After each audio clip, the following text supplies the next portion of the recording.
एक दिन अचानक शहर में ज़ॉम्बी वायरस फैल जाता है और एक युवक अपने अपार्टमेंट में अकेला फंस जाता है। बाहर हर तरफ मौत का सन्नाटा है और अंदर उम्मीद की आखिरी किरण बची है। क्या वो जिंदा रह पाएगा या अपार्टमेंट ही उसकी कब्र बन जाएगा? तो hello everyone, welcome back to my channel.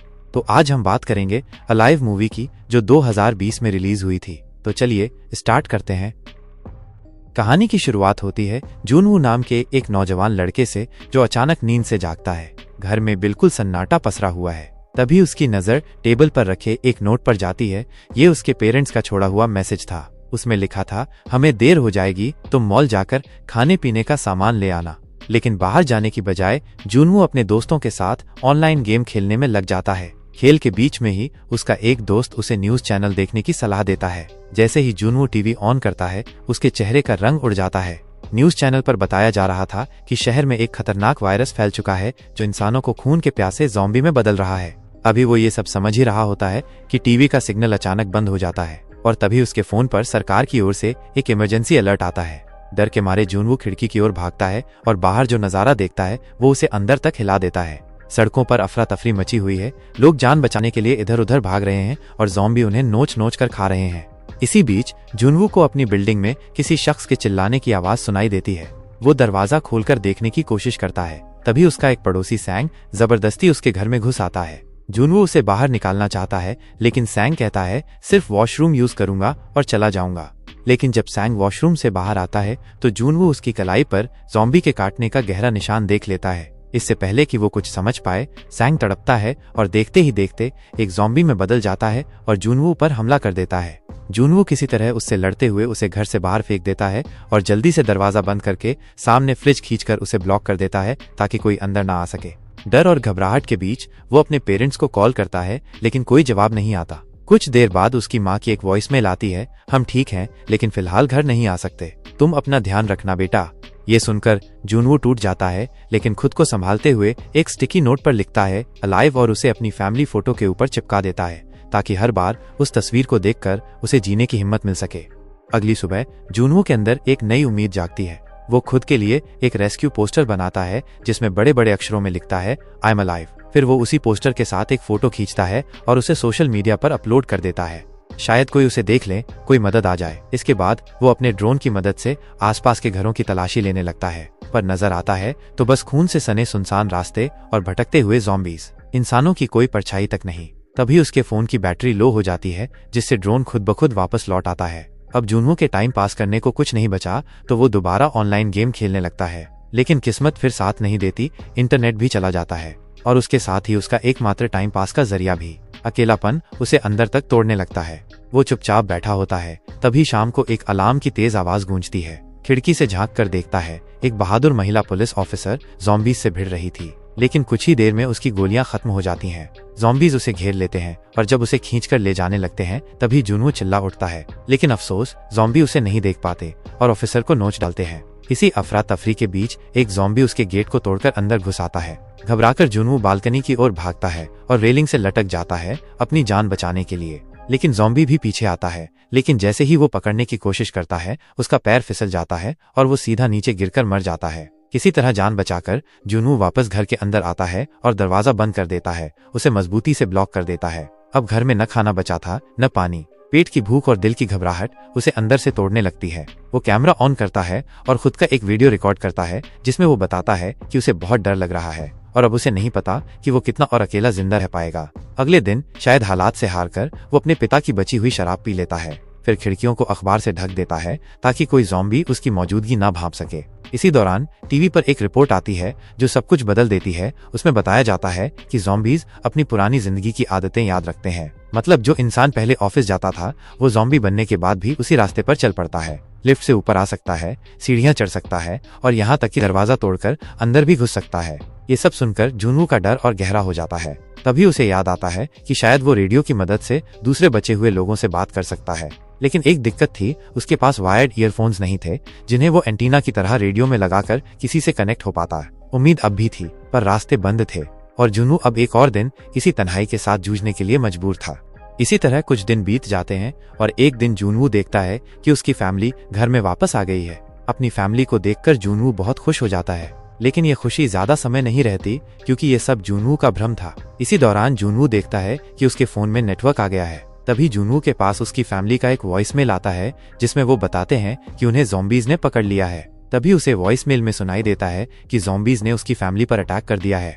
यहाँ जूनवू को लगता है कि ज़ॉम्बीज ने उसकी फैमिली को मार दिया है, जिससे वो बहुत दुखी हो जाता है और गुस्से में आकर घर में रखी चीजों को तोड़ने लगता है। जिसके बाद वो ज़ॉम्बीज से बदला लेने का सोचकर घर से बाहर आ जाता है और उन्हें मारने लगता है, जिस दौरान बहुत सारे ज़ॉम्बीज उसकी ओर आने लगते हैं। इसलिए वो उनसे बचते हुए जल्दी से अपने घर में वापस आ जाता है। इसी तरह 20 दिन बीत जाते हैं। फिर एक दिन जूनवू को ब्लास्ट की आवाज सुनाई देती है। जब वो बाहर देखता है तो उसे लगता है कि गवर्नमेंट पूरे शहर को ब्लास्ट करके ज़ॉम्बीज को मार रही है। यह सोचकर वो अपना लास्ट वीडियो रिकॉर्ड करता है जिसमें वो सभी से अलविदा कहता है और फिर खुद को खत्म करने का सोचता है।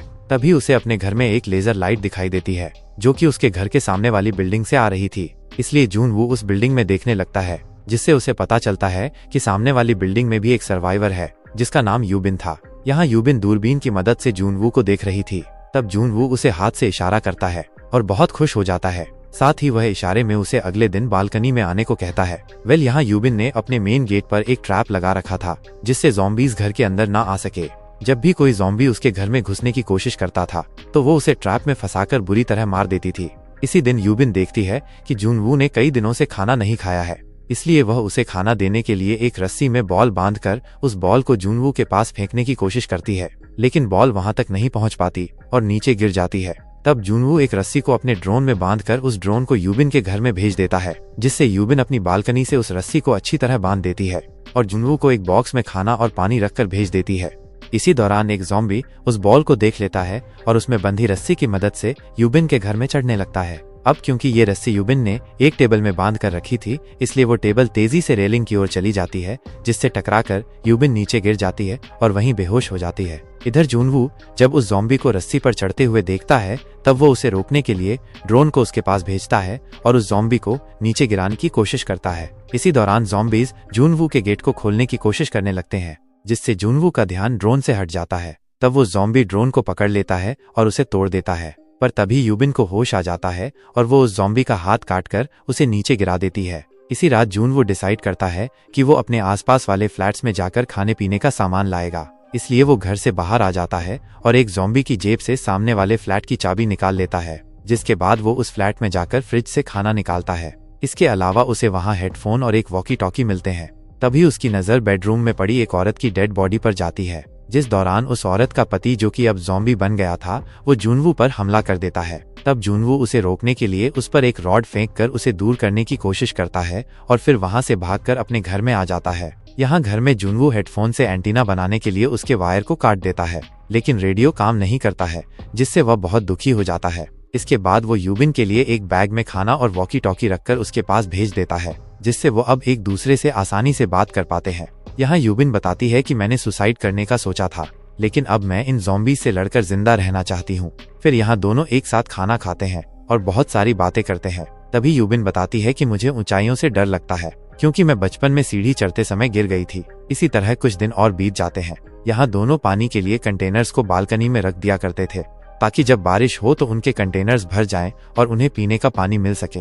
एक दिन दोनों को शोर सुनाई देता है, जिससे उन्हें लगता है कि बाहर बारिश हो रही है, लेकिन जब वो दोनों बाहर आते हैं तो देखते हैं कि बहुत सारे ज़ॉम्बीज उनकी बिल्डिंग्स में घुस रहे हैं। तभी गलती से यूबिन कुछ चीजें गिरा देती है, जिसकी आवाज से ज़ॉम्बीज का ध्यान उसकी ओर आ जाता है और वो सभी यूबिन की तरफ बढ़ने लगते हैं। यहाँ यूबिन को लगता है कि सब खत्म हो गया है, लेकिन तभी जूनवू यूबिन के पास वाले फ्लैट में कॉल कर देता है, जिसकी आवाज से सभी ज़ॉम्बीज उस फ्लैट की ओर जाने लगते हैं।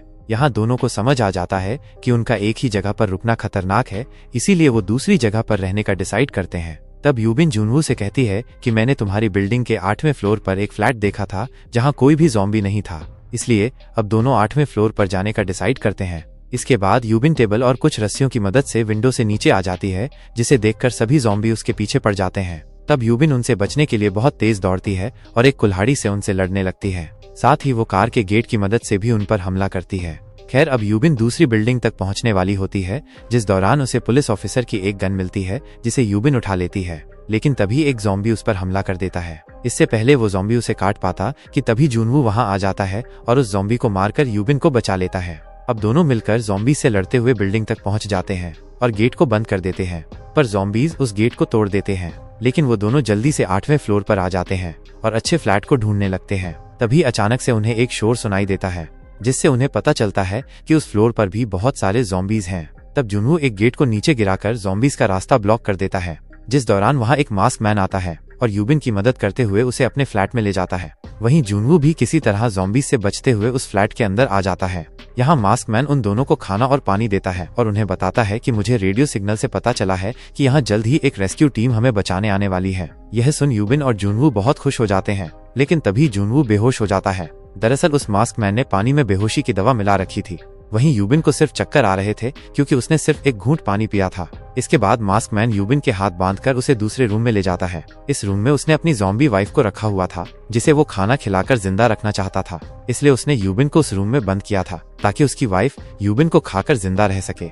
उधर जुनवू को होश आता है और वो तुरंत गन उठाकर मास्क मैन की तरफ निशाना साध लेता है। इसी बीच यूबिन चालाकी से मास्क मैन की वाइफ के मुंह पर कपड़ा बांध देती है और उसे मास्क मैन की ओर धक्का देती है। नतीजा ये होता है कि ज़ॉम्बी बन चुकी वाइफ मास्क मैन पर ही हमला कर देती है और उसे काटने लगती है। इससे पहले कि मास्क मैन भी ज़ॉम्बी में बदल जाए, यूबिन दोनों को गोली मारकर खत्म कर देती है। लेकिन गोलियों की आवाज सुनकर आसपास के सारे ज़ॉम्बी उनकी तरफ दौड़ पड़ते हैं। ऐसे में दोनों फौरन बिल्डिंग से बाहर निकलने की कोशिश करने लगते हैं। भागते हुए यूबिन जुनवू को अपनी गन थमा देती है और कहती है कि अगर मैं ज़ॉम्बी बनने लगूं तो मुझे गोली मार देना, मगर जुनवू साफ मना कर देता है। तब यूबिन उसे समझाती है कि हमें इंसान की तरह मरना चाहिए, ना कि एक ज़ॉम्बी बनकर। उसकी बात सुनकर जुनवू भी इमोशनल हो जाता है और आंसुओं के साथ उसे शूट करने को तैयार हो जाता है। इसी दौरान उन्हें हेलीकॉप्टर की आवाज सुनाई देती है। फिर दोनों ज़ॉम्बीज से लड़ते हुए बिल्डिंग की छत की ओर दौड़ पड़ते हैं। तभी ज़ॉम्बीज का एक बड़ा झुंड यूबिन को पकड़कर नीचे गिरा देता है। जुनवू फुर्ती से एक साइकिल उठाकर ज़ॉम्बीज को धक्का देने लगता है, जिससे यूबिन को बच निकलने का मौका मिल जाता है और वो जुनवू की मदद से छत तक पहुंच जाती है। जैसे ही वे ऊपर पहुंचते हैं, उन्हें हेलीकॉप्टर नजर आता है। दोनों खुशी से चिल्लाने लगते हैं, लेकिन तभी ज़ॉम्बीज गेट तोड़कर छत पर आ जाते हैं। जुनवू फायरिंग करने लगता है, मगर उसकी गोलियां जल्दी ही खत्म हो जाती हैं। तभी हेलीकॉप्टर करीब आता है और उसमें मौजूद आर्मी ऑफिसर सभी ज़ॉम्बीज को शूट करके खत्म कर देता है। इसके बाद वो जुनवू और यूबिन को हेलीकॉप्टर में बैठा लेता है और वहां से सुरक्षित निकाल लेता है। हेलीकॉप्टर में बैठते ही जुनवू देखता है कि उसके फोन में नेटवर्क आ गया है। उसे अपनी फैमिली का मैसेज मिलता है, जिसमें लिखा होता है, हम सुरक्षित हैं और एक सेफ जगह पर पहुंच चुके हैं। धीरे धीरे बाकी सर्वाइवर्स भी सोशल मीडिया पर अपनी फोटोज डालकर अपनी लोकेशंस बताने लगते हैं। फिल्म के एंड में हमें जुनवू की एक पुरानी फोटो दिखाई जाती है, जिसमें उसने लिखा था वेटिंग फॉर रेस्क्यू टीम, लेकिन अब वो एक नई फोटो पोस्ट करता है जिस पर लिखा होता है अलाइव, यानी अब वो जिंदा है और उसे बचा लिया गया है। और इसी के साथ ये फिल्म खत्म हो जाती है। ऐसे ही और शानदार एक्सप्लेन वीडियो देखने के लिए चैनल को सब्सक्राइब जरूर करें। धन्यवाद।